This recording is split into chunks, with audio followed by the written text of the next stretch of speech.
রাজধানীর বনানীতে নৌবাহিনী মসজিদ থেকে জুমার নামাজ আদায় করে গুলশানের রাজনৈতিক কার্যালয়ে গেছেন বিএনপি চেয়ারম্যান তারেক রহমান। দর্শক, সেখানে আছেন আমাদের সহকর্মী আনোয়ার হোসেন, যুক্ত হব তার সাথে।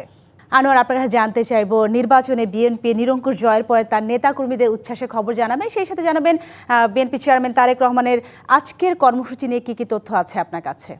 সাথী, প্রথমে যেটি বলতে চাই যে বিএনপি চেয়ারম্যান তারেক রহমান অর্থাৎ এই যে গুলশানে যে বিএনপি চেয়ারম্যানের যে রাজনৈতিক কার্যালয়টি আছে সেখানে বিভিন্ন শ্রেণী পেশার মানুষ যেমন এখানে একটু ভিড় করছে, এক ধরনের মানে শুভেচ্ছা জানানো, সেই সঙ্গে আমরা দেখেছি যে একটা উৎসাহ উদ্দীপনাও রয়েছে কিন্তু বিভিন্ন নেতাকর্মীদের মধ্যেও। আমরা দেখছি যে এখানে বিএনপি স্থায়ী কমিটির সদস্য সালাউদ্দিন আহমেদ তিনি এখানে এসেছেন। গণমাধ্যমের কর্মী যারা আছেন তারা, আমরা একটু চেষ্টা করছি যে তিনি কিছু কথা বলবেন, সেই জায়গা থেকে একটু আমরা তার কথাও একটু শুনতে চাই, দর্শকদেরকে একটু জানাতে চাই। একটু আগেই যেটি আমরা দেখেছি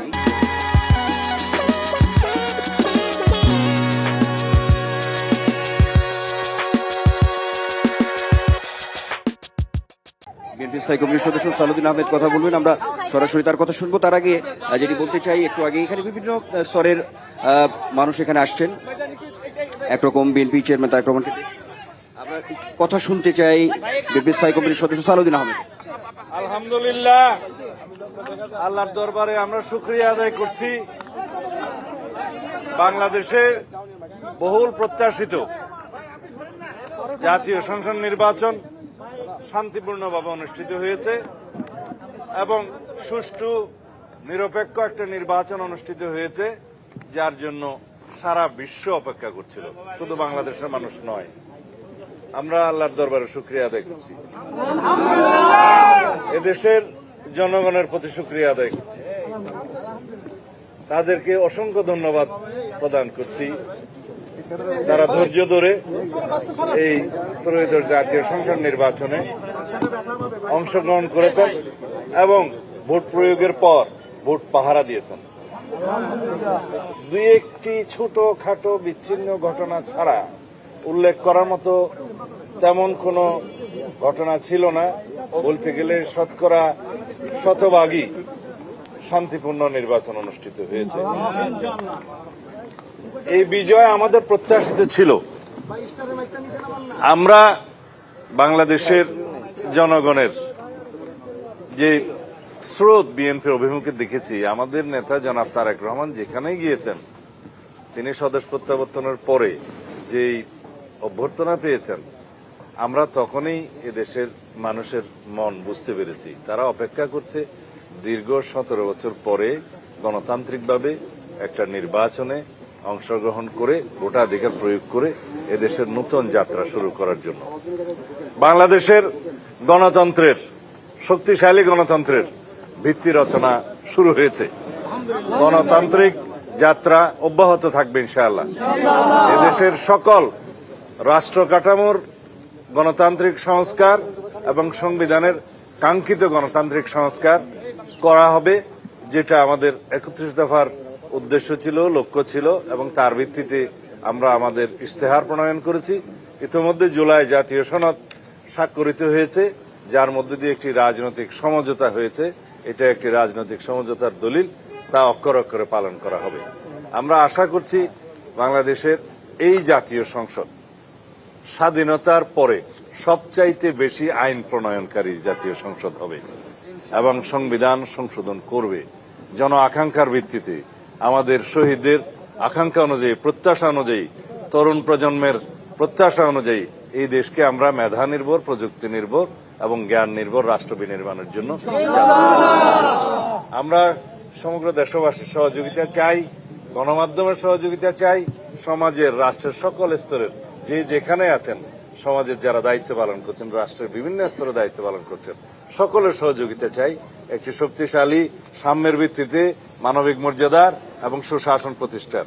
আমরা 3টি জিনিসকে সবচেয়ে বেশি গুরুত্ব দিচ্ছি: আইনের শাসন প্রতিষ্ঠা, দেশের অর্থনৈতিক সমৃদ্ধি এবং দুর্নীতি নির্মূল করা। ধন্যবাদ।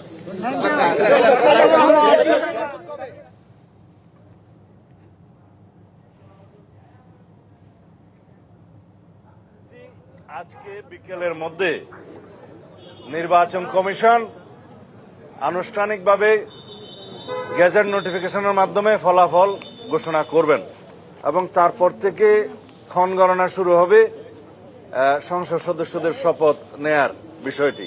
সেটা সাংবিধানিকভাবেই হবে ইনশাআল্লাহ। Oh for English, you are from? I work for AFP. AFP. Are you satisfied with the political process because one of the major parties was out of the contest? How satisfied are you with the political process? Of course, the people of the country, they knows this is very much inclusive election. And if you like to mention the exclusion of Awami League and etc., people have rejected through the mass uprise in last August 2024, and they are being prosecuted. And also the investigation is going on as against the political party, Awami League. This is on process, under process. I hope the prosecution will file the allegations against the Awami League as party. One last question about extradition of Sheikh Hasina from India. Would you? Oh yes, we always press for her extradition according to law. This is in between Foreign Ministry of Bangladesh and Foreign Ministry of India. We also ask the government of India to please send her back for facing the trial in our country. Thank you very much. ভারতের সাথে আপনার সম্পর্ক কেমন হবে সরকার গঠন করার পরে? ভারতের সম্পর্ক সহ আওয়ামী লীগের যে শেখ হাসিনা ওখানে আছেন সেই বিষয়গুলি নিয়ে বিচার প্রক্রিয়াটা কি হবে? সকল neighboring countries and with all countries of the world, we need friendly relationship on the basis of the sovereign equality and dignity, and also on the basis of equality and mutual respect. Thank you. Last question, কেমন মন্ত্রিসভা দেখতে পাচ্ছেন? কেমন মন্ত্রিসভা এবার দেখতে পাবে বাংলাদেশে? What's your reaction to BNP? Yes. BNP, which was very much expected. It was very expected. কেমন মন্ত্রিসভা দেখতে পাবে এবার? খুব যদি জানতে চাই যে এবার কেমন মন্ত্রিসভা? কেমন মন্ত্রিসভা দেখার জন্য একটু অপেক্ষা করতে হবে।